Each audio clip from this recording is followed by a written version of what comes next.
అవుతున్నాం. ఢిల్లీలో ఎన్డీఏ వచ్చింది. నేను మొట్టమొదటిసారిగా రిక్వెస్ట్ చేసింది, ఎందుకంటే నేను విజువలైజ్ చేశాను కాబట్టి, 7 మండలాలు తెలంగాణలో ఉన్నాయి, కరువుకి ముంపు గురయ్యే మండలాలు. ఆ 7 మండలాలు కానీ మనకి ఇవ్వకపోతే 2 రాష్ట్రాలు జూన్ 2వ తారీఖున నోటిఫై అవుతాయి. నోటిఫై అయిన తర్వాత మళ్ళీ అసెంబ్లీకి ఆ రాష్ట్రాలు ఒప్పుకుంటే తప్ప ఇది సాధ్యం కాదు.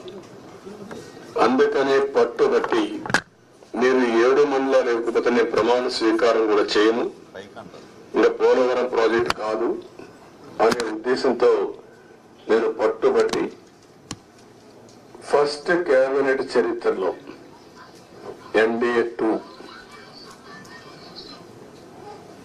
అసెంబ్లీలో మామూలుగా మెంబర్లంతా కూడా ఓట్ తీసుకున్న తర్వాత రెగ్యులర్ బిజినెస్ స్టార్ట్ అవుతుంది. మినిస్టర్స్ ని స్వేరింగ్ ఇన్ చేసి ఎంపీ ఓట్ తీసుకొని రెగ్యులర్ బిజినెస్ స్టార్ట్ అవుతుంది. అలాంటిది ఆర్డినెన్స్ ద్వారా ప్రెసిడెంట్ ఆఫ్ ఇండియాని కన్విన్స్ చేసి కొత్త ప్రభుత్వం వస్తున్న ఆర్డినెన్స్ ఇవ్వాల్సిన అవసరం ఉండదు.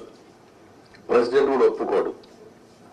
ఈ యొక్క అత్యవసర పరిస్థితిని ఆయనకు నచ్చజెప్పి ఒక కేబినెట్ మినిస్టర్స్ వెళ్ళి నచ్చజెప్పి తర్వాత కేబినెట్ పెట్టి ఈ యొక్క తీర్మానాన్ని పాస్ చేసి ఆర్డినెన్స్ తీసుకొచ్చి అది యాక్సెప్ట్ చేసిన తర్వాత పార్లమెంట్ సమన్ చేశారు. దానివల్ల 7 మండలాలు మనకు వచ్చాయి. ఆ 7 మండలాలు వచ్చాయి కాబట్టి మనం ప్రాజెక్టు కట్టగలిగాం. అప్పటికే ఈ ప్రాజెక్ట్ చాలా, ఒక మాటలో చెప్పాలంటే అనేక సంక్షోభాలు ఎదుర్కొంది. 2500లో ఈ ప్రాజెక్ట్ రాజశేఖర రెడ్డి గారు ప్రారంభించడం, అప్పుడే అవకతవకలు చేయడం, కాంట్రాక్టుల్ని క్యాన్సిల్ చేయడం, అక్కడి నుంచి ప్రాజెక్టు ఆటకెక్కడం, అక్కడి నుంచి వాళ్ళందరూ కోర్టులకు వెళ్ళిపోవడం, ఇక్కడ కూడా land acquisition project central place లో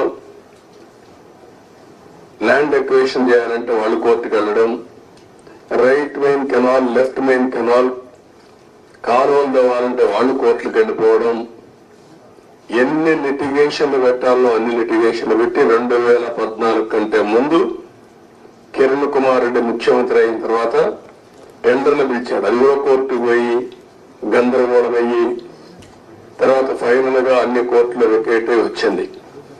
ఆ సమయంలో విభజన జరిగిన సమయంలో ఇది నేషనల్ ప్రాజెక్ట్ గా విభజన చట్టంలో పెట్టారు. ఇన్ని నానా అవస్థలు పడి ప్రాజెక్టు ఇప్పుడే కాదు, ఈ ప్రాజెక్టు కన్సీవ్ చేసి చూస్తే 1940లోనే కన్సీవ్ చేశారు బ్రిటిష్ వాళ్ళు. అప్పటి నుంచి ముందుకి వెనక్కి రావడం, అప్పుడు కూడా 300 టీఎంసీ నుంచి 700 టీఎంసీ, ఇంకా హైట్ కూడా పెంచి కట్టాలని చెప్పి అనుకున్నారు. కడాన మనకు వచ్చింది చూస్తే 45.72 మీటర్లు దీంట్లో కట్టినప్పుడు 194 టీఎంసీ ఆఫ్ వాటర్ స్టోర్ చేసేట్టుగా మనం దీన్ని పెట్టుకున్నాం. అంటే 194 టీఎంసీ వాటర్ పెట్టుకుంటే 320 టీఎంసీ ఆఫ్ వాటర్ వాడుకునే అవకాశం వస్తుంది. ఫ్లడ్ వాటర్ వచ్చినప్పుడు ఈ రిజర్వాయర్లు పంపించి అన్ని చేసే అవకాశం వస్తుంది. ఈ ప్రాజెక్టు చూస్తే ఉత్తరాంధ్ర గాని ఈ యొక్క ఈస్ట్ వెస్ట్ గోదావరి, కృష్ణా, గుంటూరు, ఒక మాటలో చెప్పాలంటే ఇవన్నీ కానీ సక్రమంగా వాడుకుంటే రాయలసీమకు కూడా కరువు ప్రాంతమైన రాయలసీమకి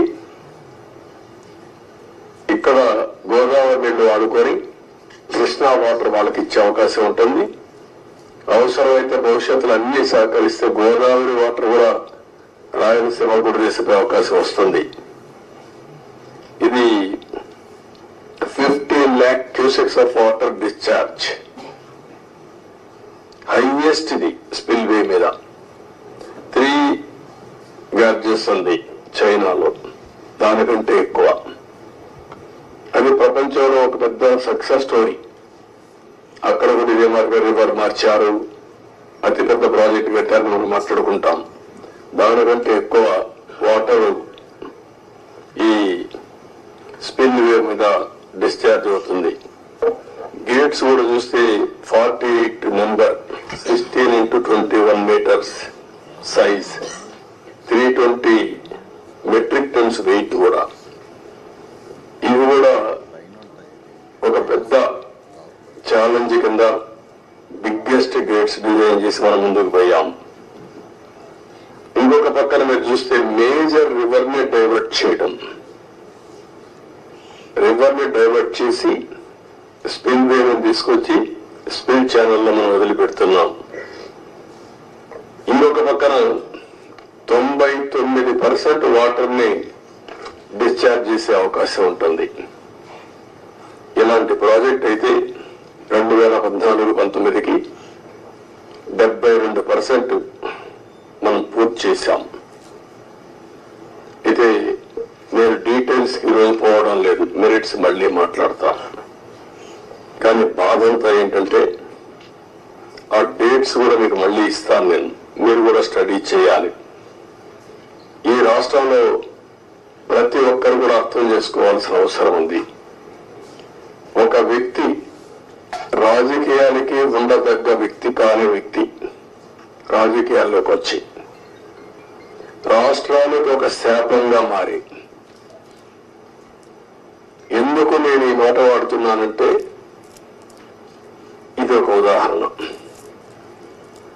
పోలవరం కేస్ స్టడీ, ఇలాంటి చాలా జరిగాయి. అతిపెద్ద తప్పు కాదు, తప్పు కంటే కూడా ఒక శాపంగా మార్చేశారు రాష్ట్రానికి. మామూలు కాదు ఇది, క్షమించరాని నేరం కూడా. ఒక చిన్న తప్పు చేసేది అనుకుంటాం, అలాంటి పెద్ద ఇది చేసి డయాఫామ్ వాల్, ఇక్కడుండే ప్రెస్ లో మీరు చాలా మంది ఉంటారు. నేను దగ్గర 30 సార్లు వచ్చే 31సారి ఈ ప్రాజెక్ట్ కి. నా మనసంతా ఈ ప్రాజెక్ట్ మీద ఉంటుంది. అందరికంటే ఎక్కువ బాధపడే వ్యక్తిని నేనే. నా కష్టాన్ని బూడిదలో పోసిన పన్నీరుగా చేశారు. ఎందుకు ఈ మాట వాడుతున్నానంటే, పండగ రోజు కూడా నాగపూర్కి వెళ్ళి, ఇప్పుడు గట్కర్ ఎక్కడ ఉంటే వాళ్ళ ఇంటి దగ్గర ఉంటే పోయి ఆయనతో మాట్లాడి, అదే మాదిరిగా అప్పుడు ఉమాభారత్ మినిస్టర్ అంటే ఆవిడని కన్విన్స్ చేసి, ఎక్కడ ఎలాంటి అడ్డంకులు లేకుండా అన్ని అడ్డంకులు, ఇక్కడ కూడా ఒకసారి 2 సార్లు అయితే ల్యాండ్ ఎక్విజిషన్ అప్పుడంతా కూడా కొంత ట్రబుల్స్ క్రియేట్ చేస్తే వాళ్ళందరినీ పిలిపించి నయానా భయానా చెప్పి వాళ్ళు కన్విన్స్ చేసి వాళ్ళకు లిబరల్ గా రీహాబిలిటేషన్ కానీ రిలీఫ్ కానీ ఇచ్చి మొత్తం చేశాం. వీళ్ళు చేసిన పని మీరు చూస్తే ప్రభుత్వం వస్తానే రివర్స్ టెండరింగ్ అన్నారు. వచ్చిన వెంటనే అదే రోజు, ఒక మాటలో చెప్పాలంటే సేమ్ డే, ఏజెన్సీని మార్చేస్తామని చెప్పి స్టేట్మెంట్ ఇచ్చారు. 4-5 రోజుల్లో ఇక్కడి నుంచి ఏజెన్సీని వైండప్ చేసి బయట పంపించారు. ఉండే స్టాఫ్ అంతా మార్చేశారు. ఆ ప్రిన్సిపల్ సెక్రటరీ, ఇంజనీరింగ్ చీఫ్ అందరినీ మార్చేశారు. అక్కడి నుంచి ఎవ్వడికి తెలియని వ్యక్తులు పెట్టేశారు. ఇక్కడ 19-20 వరదలు వచ్చాయి. గోదావరి వరదలు వస్తే ఎంత తీవ్రంగా వస్తాయో మనందరికీ తెలుసు. 2 సార్లు వరదలు వచ్చి మొత్తం మీరు చూస్తే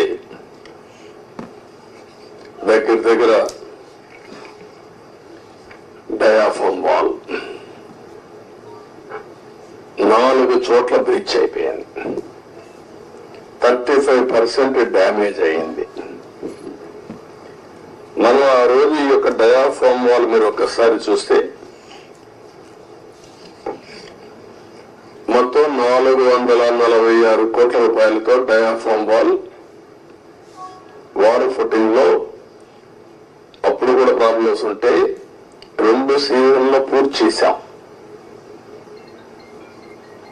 ఆ డయాఫామ్ వాళ్ళు కాపాడవలసినటువంటి ప్రభుత్వం కాపాడకుండా ఇష్టానుసారంగా ప్రాజెక్టు యొక్క ఫేట్ తో ఆడుకొని ఇప్పుడు మొత్తం ఈ డ్యామేజ్లు అయితే ఆ డ్యామేజ్ కూడా కనుగొనడానికి ఒక 1 year పట్టింది. గవర్నమెంట్ ఆఫ్ ఇండియా చాలా సార్లు చాలా స్పష్టంగా మీరు మార్చద్దంటే అవన్నీ కరెస్పాండెన్స్ రేపు మాట్లాడతాను. ఇప్పుడు నేను డీటెయిల్స్ పోవడం లేదు. బ్రాడ్ గా కాన్సెప్ట్ ఫస్ట్ హ్యాండ్ ఇన్ఫర్మేషన్ ఇక్కడికి వచ్చాను. I have seen the project. మామూలు వాళ్ళైతే అర్థం కాదు. నేను ఒక 100 సార్లు ఈ ప్రాజెక్ట్ గురించి రివ్యూ చేసుంటాను. 30 times ఇక్కడికి వచ్చి ప్రాజెక్ట్ లో చూశాను. అడుగడుగున అన్ని నిర్ణయాలు నేను భాగస్వామిని అనుకుంటే అర్థం చేసుకోగలిగాం. ఈరోజు ఒక పక్కన డయాఫామ్ వాల్ 3 bits లో పోతే ఇప్పుడు ఆల్టర్నేటివ్స్ ఏంటంటే మీనమేషాలు లెక్కేసే పరిస్థితికి వచ్చారు.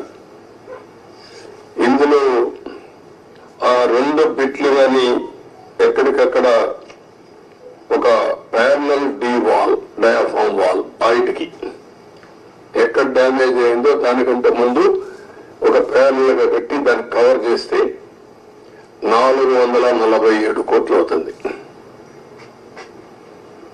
మామూలుగా మనం ఖర్చు పెట్టింది 446 కోట్లు. ఇప్పుడు రిపేర్ చేయడానికి 447 కోట్లు. ఓకే, మొత్తం దాని అప్పటికి కూడా గ్యారంటీ లేదు. ఈ డయాఫామ్ వాల్ ఈ ప్యారల్ గా 447 కోట్లు ఖర్చు పెడితే మిగిలిన భాగం అంతా పర్ఫెక్ట్ గా ఉంది, ఇంక ఇబ్బంది లేదు అనే పరిస్థితి లేదు.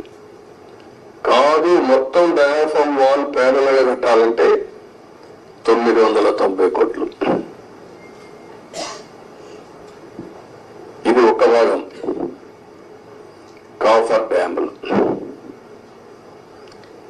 పైన కాఫర్ డ్యామ్ ఉంది, కిందన కాఫర్ డ్యామ్ ఉంది.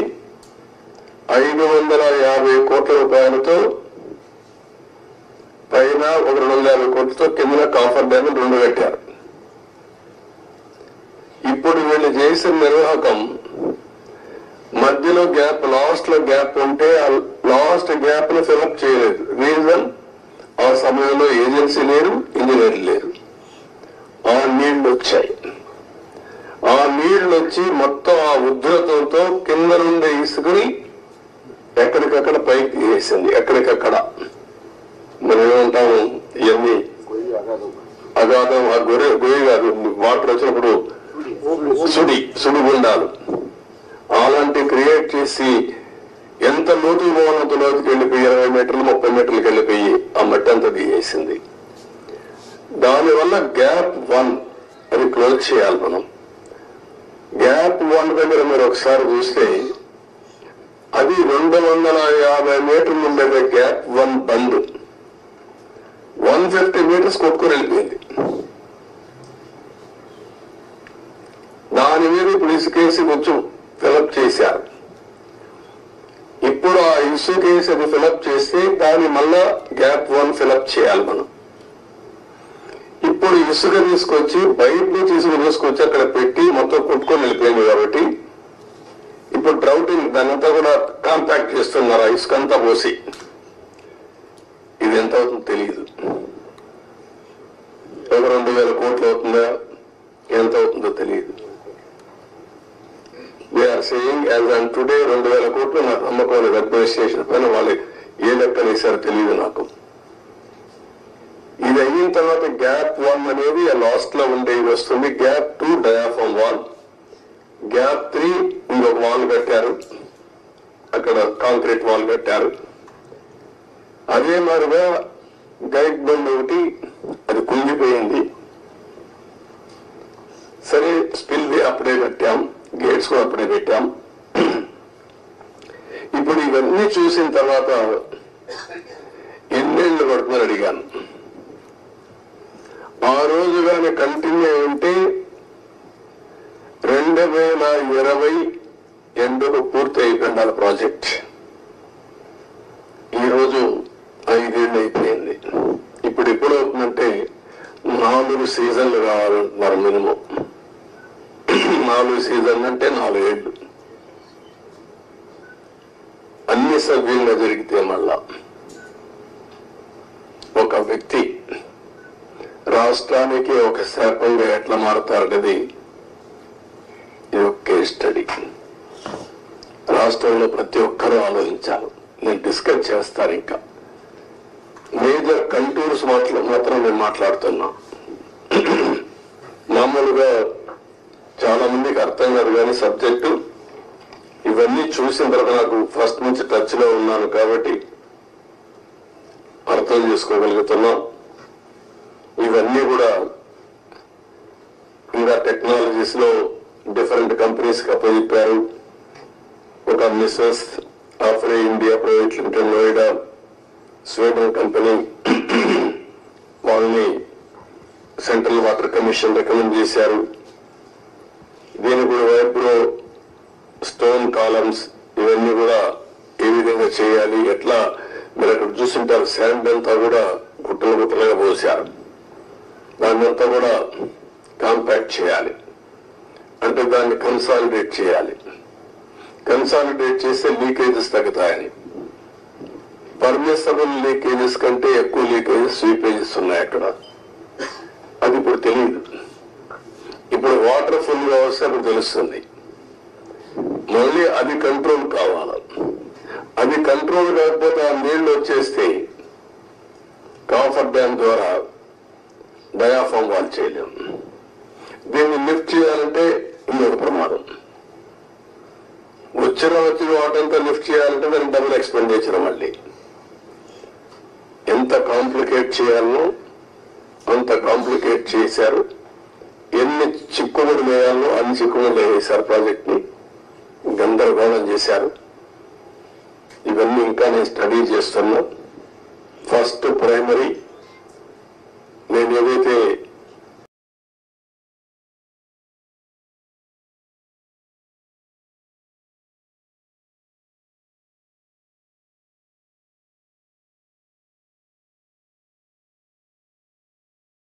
ఫస్ట్ తద్వారా ఎవ్రీ ఎకరాకు నీళ్లు ఇవ్వాలనుకున్నాం. అందుకే మీరు చూస్తే 14-19లో ఆవరేజ్ అని ఎవ్రీ ఇయర్ 13,683 కోట్లు ఖర్చు పెట్టాం. ఆవరేజ్ వీళ్ళు వచ్చిన తర్వాత దాన్ని 7,100 కోట్లు తగ్గించేశారు. బడ్జెట్ పెరిగింది, ఎక్స్పెండిచర్ తగ్గించారు. ఆ డబ్బులు కూడా కాంట్రాక్టర్లకు అడ్వాన్స్ ఇచ్చుకున్నారు తప్ప ఎక్కడ ఈ పని కాలేదు. అంత మునుపు కూడా రాజశేఖర్ ముఖ్యమంత్రిగా ఉంటే 4,200 కోట్ల ఖర్చు పెట్టాడు. తర్వాత 3,430 కోట్లు ఖర్చు పెట్టారు. ఫస్ట్ టైం చరిత్రలో 13,683 కోట్ల రూపాయలు ఎవ్రీ ఇయర్ ఖర్చు పెట్టి సాగునీరు కోసం ఎక్కువ ప్రాధాన్యత ఇచ్చాం. పోలవరాన్ని కూడా ముందుకు తీసుకెళ్లాం. ఈరోజు ఈ పరిస్థితిలో మీరు కూడా అధ్యయనం చేయండి. డేటా అంతా మీకు కూడా ఇస్తాను. ఇందులో రహస్యాలు ఏమీ లేవు. అలాంటివన్నీ స్టడీ చేసి మనం ఏం చేయాలో చేయడం, దీన్ని కంప్లీట్ చేసుకోవాలి. ఇది ఒక కేస్ స్టడీగా ప్రతి ఒక్కరికి అర్థం కావాలి. రాష్ట్రంలో ఉండే ప్రతి ఒక్క వ్యక్తికి సంబంధించిన ప్రాజెక్ట్ ఇది. వాళ్ళ భవిష్యత్తుకు సంబంధించిన ప్రాజెక్ట్ ఇది. ఏదేమైనా బాధ, ఆవేదన, ఒకసారి ఎమోషన్ కూడా వస్తుంది. నిబ్బరంగా ఉండి దీన్ని ముందుకు తీసుకుపోవాల్సిన అవసరం ఉంది. మొదటి కావాలా, రివర్స్ కి వచ్చేది. ఇప్పుడు నీకు ఎన్నుకలు తిరిగిపోతే ఏం చేస్తాను?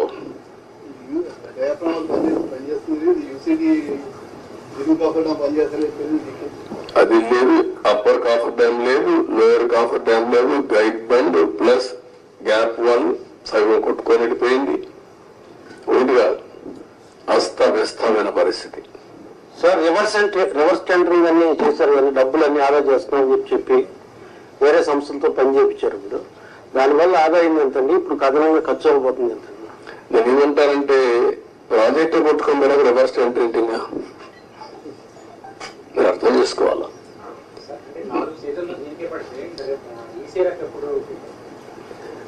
వాట్ ఐఎమ్ సేయింగ్, ఇది 3 సీజన్లన్నా పూర్తి చేసి ఈసీఆర్ఎఫ్ తీసుకురావాలా. దట్ ఈస్ ప్రైమరీ వాళ్ళు చెప్పిన రిపోర్టు. దాన్ని నేను ఇంకా అధ్యయనం చేయాల్సిన అవసరం ఉంది. ప్రాథమికంగా వాళ్ళు ఇచ్చినటువంటి రిపోర్ట్లు ఇచ్చిన డేటా నేను చెప్పాను.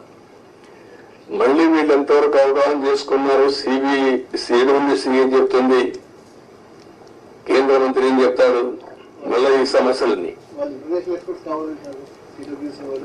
పెట్టారు. వాళ్ళు ఎప్పుడు రిపోర్ట్లు ఇస్తారు?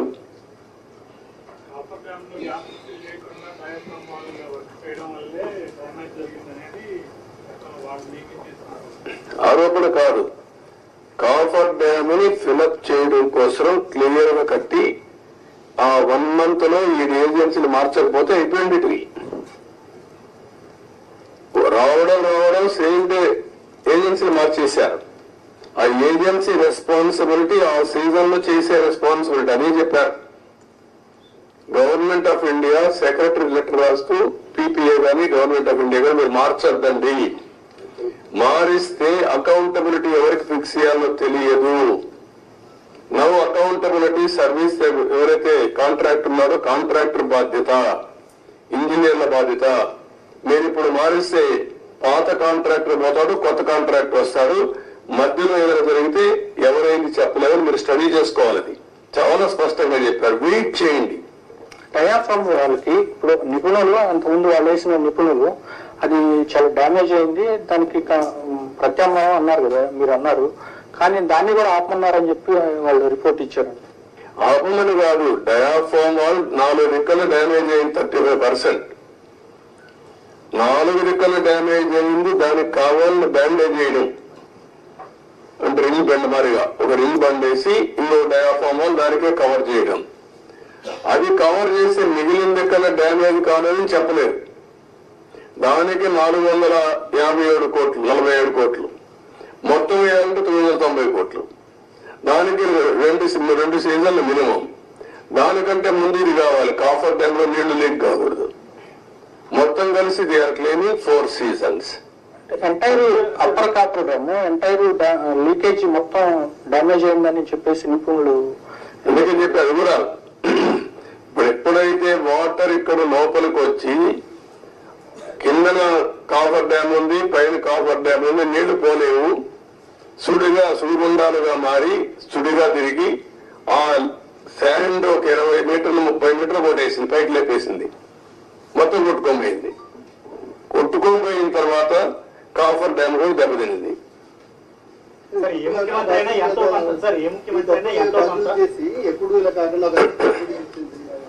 అంటే ఏం చేయాలి? నేను మిమ్మల్ని అడిగేదంటే మీరు అందరూ కూడా చర్చ చేయాలి, ప్రజలు కూడా చర్చ చేయమని చెప్పాలి.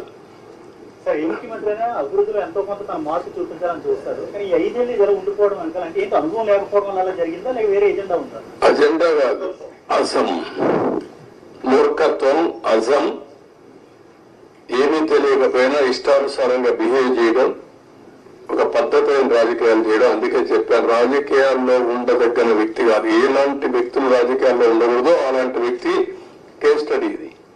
నాట్ ఓన్లీ దిస్,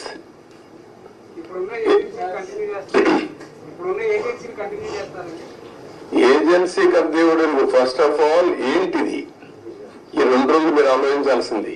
తర్వాత ఏజెన్సీ కథ. నేను కూడా ఏజెన్సీ మార్చేస్తా ఎంత నా దగ్గర అధికారం ఉంది, ఒక నిమిషమే. కానీ అది కాదు కదా, ఎట్లా మీరు కూడా ఆ రోజు కూడా ఎవరు మీరు మాట్లాడలా, మీకు భయం, అది వేరే విషయం. నేను మిమ్మల్ని తప్పడం లేదు, అందరినీ భయభ్రాంతం చేసి ఇప్పుడిప్పుడే నేను మీ ముఖాల్లో కొంచెం నవ్వు ఏదో మాట్లాడతామని ధైర్యం అవన్నీ వచ్చాయి. ఒక్క వ్యక్తి కానీ ఏమండి మిమ్మల్ని కాదు నన్ను కూడా అనలేదు. నేను ప్రాజెక్టు కట్టిన వాళ్ళ ఇక్కడికి వచ్చి చూస్తానంటే రాకూడదని ఇక్కడే అప్పనిపించారు కదా, నిర్మాణానికి సాక్షి మీరే కదా.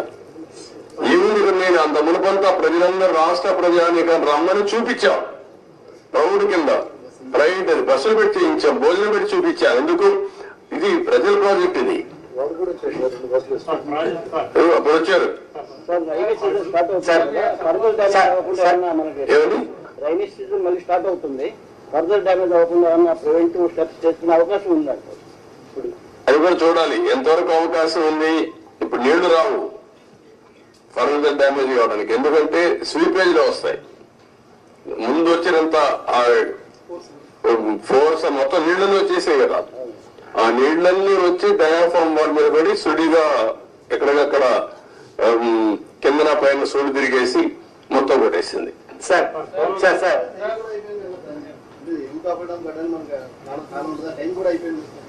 ఇప్పుడు చేయలేరు, ఏం చేయలేదు. November December season is over. Sir sir 2019 నుంచి సార్ ఎవరి దగ్గర చేద్దాం? Good point. బాధ్యత ఉండాలి కదా వ్యక్తులకి, ఉండాలి. అదే దాని మీద డిబేట్ చేయమన్నా ప్రజల్ని. సార్ సీఎం గారు, గత ప్రభుత్వంలో ముఖ్యమంత్రి గారు ఒక రకంగాను, ఒక మంత్రి అనిల్ గారు ఒక రకంగాను, ఇంకో మంత్రి ఏమో వ్యంగ్యంగాను పోలవరం దీని గురించి ఇచ్చేశారు. మనకి దానికి డిఫరెంట్ గా ఏం చేయకూడదు అంటే ఇప్పుడు ఏం చేయాలని నేను అడుగుతాను మిమ్మల్ని. నేనేం చేయాలని నేను కూడా ఇంకా అధ్యయనం చేస్తున్నా. ఈ రోజు ఒక మాట చెప్పి రేపు ఒక మాట చెప్పి డయాఫామ్ అంటే అది ఎక్కడ కనపడలేదు నాకంటే. అలాంటి మంత్రులు చూసాం, డయాఫామ్ వరకు కనపడలేని మంత్రి. సార్ 2019 నుంచి 2024 వరకు సార్ 2019 నుంచి 2024 వరకు పోరాడు ప్రాజెక్టులు జరిగిన అక్రమాలపై ఏదైనా కమిటీ వేసే అవకాశం ఉందంట. అరే కమిటీ వేద్దామయ్యా, అది కాదు కదా మిమ్మల్ని మీరంతా కూడా ఏంటంటే మీరు ట్రెడిషనల్ గా ఆలోచిస్తున్నారు. మీకు కన్సర్న్ కనపడాల నాకు. ఒక ఎంక్వైరీ చేసేయండి, యాక్షన్ తీసేసుకోండి, ఏం చేస్తారు మీరు? ఇంత డ్యామేజ్ జరిగింది, ఇన్ని వేల కోట్లు, ఇంత ప్రజల భవిష్యత్, ఇది ఎంత అన్యాయం జరిగింది. అది మీరు డిస్కస్ చేసే బదులు మీరు కూడా ఒక ఎంక్వైరీ చేసేయండి, ఎప్పుడు చేసేస్తారు చెప్పండి, ప్రాజెక్టు ఎంత అవుతుంది చెప్పేయండి అంటే నాకేదో పెద్ద అన్ని నాకు తెలిసినట్టు ప్రాసెస్ చేయడానికి. సార్ నిర్వాసితులకు సంబంధించి సార్ ప్రాజెక్ట్ గురించి ఒక విషయం పక్కన పెట్టిన నిర్వాసితుల గురించి ఏంటి సార్? అది కూడా ఇది అది అన్ని లింక్డ్ అయ్యి ప్రాజెక్ట్ కట్టకపోతే డబ్బులు ఇవ్వలేరు కదా, గవర్నమెంట్ ఆఫ్ ఇండియా కూడా ఇవ్వదు కదా, వాళ్ళకు అన్యాయం జరిగింది కదా, రోజు రోజు పెరిగిపోతుంది కదా ఖర్చు కూడా. మళ్ళీ ఇప్పుడు వాళ్ళకి అప్పుడే కానీ ఇచ్చుంటే తక్కువ అమౌంట్ అయ్యేది, రోజు రోజు అమౌంట్ పెరిగింది, R&R పెరుగుతా ఉంది, ల్యాండ్ ఎక్విజిషన్ పెరుగుతా ఉంది, వెరీ కాంప్లికేట్ చేసేసారంటాను ప్రాజెక్ట్ ని. Sir one question 1 minute. You seem to be having good relations with the Prime Minister. Are you going to have any influence with the Prime Minister to get the 10,000 crores for the Polavaram project? అయిపోతున్నారు 10,000 కోట్లు నీకు ఇస్తాను, మీరు చేసేస్తారా? Sir, that amount is pending. No, what I am asking you, are you able to study the project? First of all ఇక్కడ press కూడా మీరు గుర్తుపెట్టుకోవాల్సింది, హాఫ్ హ్యాండెడ్ గా హాఫ్ హార్టెడ్ గా కాకుండా కొంచెం స్టడీ చేసి కన్స్ట్రక్టివ్ గా పాజిటివ్ గా సజెషన్స్ ఇవ్వండి. ప్రాజెక్ట్ కంప్లీట్ చేయాలి, నష్టం చేసిన వ్యక్తులపై చర్యలు తీసుకోవాలి. At the end of the day రాష్ట్ర భవిష్యత్తు, నేషనల్ ఇంట్రెస్ట్ కూడా కాపాడుకోవాలి. సార్ వన్ క్వశ్చన్ సార్, ఇప్పుడు 441 crores 990 crores రెండు ఆప్షన్స్ చెప్పారు, వాడికి సెంట్రల్ గవర్నమెంట్ నుంచి అసిస్టెన్స్ వచ్చే అవకాశం ఉందండి? వాట్ ఐఎమ్ సేయింగ్, ఇంత డ్యామేజ్ వాళ్ళు ఏమి చెప్పారు, ఏం చెప్తారు, ఇంతవరకు మాట్లాడలే కదా. నేను సీఎంఏ మొన్నే ఫస్ట్ విజిట్ వచ్చాను, అర్థమైంది కాబట్టి అర్థం చేసుకున్నాను. ఇప్పుడు వాళ్ళతో మాట్లాడి దీన్ని ఏ విధంగా ఫైనలైజ్ చేయాలి. అకౌంటే మంత్రి కూడా మారాడు, లాస్ట్ టైం ఉన్న మంత్రి ఇప్పుడు లేడు, ఇదంతా కొత్త. కాస్త కూర్చో అందరికి మధ్య నేను ఒక్కడిగా సబ్జెక్ట్ తీసుకొని ఉన్నానంతే. ముందు ప్రారంభించి ఇప్పుడు 4వ మంత్రి, కేంద్రంలో 3 మంత్రులు అయిపోయారు ఈ ప్రాజెక్ట్ వచ్చిన తర్వాత. 4th మినిస్టర్ వచ్చాడు ఇప్పుడు. ఇవన్నీ ఆల్ ప్రాబ్లమ్స్ ఉన్నాయి, బట్ ఏ విధంగా సార్ట్అవుట్ చేయాలో సీరియస్ గా తీసుకుంటున్నా. అదే సమయంలో రాష్ట్రంలో ప్రజలకు అర్థం కావాలి, రెండు బ్యాలెన్స్ కావాలి. నేను అందుకే చెప్పాను, జగన్మోహన్ రెడ్డి లాంటి వ్యక్తులు రాజకీయాలకు కానీ ఒక నాయకుడిగా ఒక రాష్ట్రాన్ని లీడ్ చేయడానికి అర్హత లేదనడానికి ఇవన్నీ ఉదాహరణలు. నేనేదో ఎలక్షన్ లో 164 సీట్లు రావడం ఒకటే కాదు, వీళ్ళ బిహేవియర్, వీళ్ళ యొక్క ప్రవర్తన ఒక్కసారి మీరు కానీ ముందు నుంచి ఆలోచిస్తే ఈ ప్రాజెక్ట్ ఒక కేస్ స్టడీ మీకు అందరికి, మీరు కూడా విట్నెస్. కనీసం ఇక్కడికి వచ్చి ఎప్పుడైనా ఈ 5 ఏళ్ళలో ఒక్కరోజైనా పురస్కారాలు పెట్టా, ఈ ప్రాజెక్ట్ ఏం చేశారు చెప్పారా? ఎక్కడా లేదు. ఎక్కడా పెట్టలేదు, ఇక్కడ పెట్టలేదు. ఎక్కడా లేదు.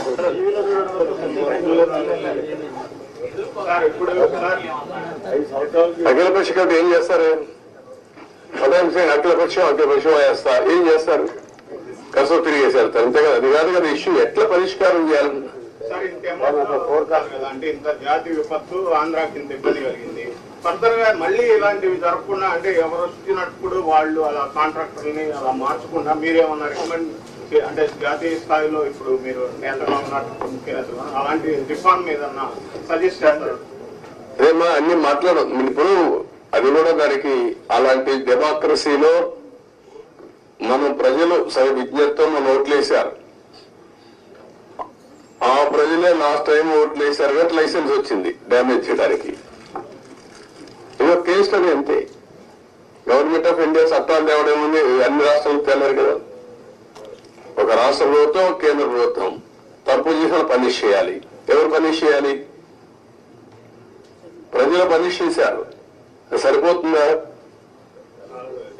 5 ఏళ్లలో పూర్తయ్యే ప్రాజెక్టు 10 ఏళ్ళు అయిపోతుంది. 10 ఏళ్ళు కాదు. డబ్బులు ఎవరు డబ్బులు? ఇది tax payers money. Project safety ఇదే థ్రెట్. అన్ని ఉన్నాయి. మాట్లాడదు. Thank you sir. మాకు మంచి సమాచార శాఖకి మానవతా విలువలు ఉన్న గారు అన్ని ఇస్తారు. ఎప్పటికప్పుడు ఇస్తారు. మీకు ఏం కావాలి ఇస్తారు.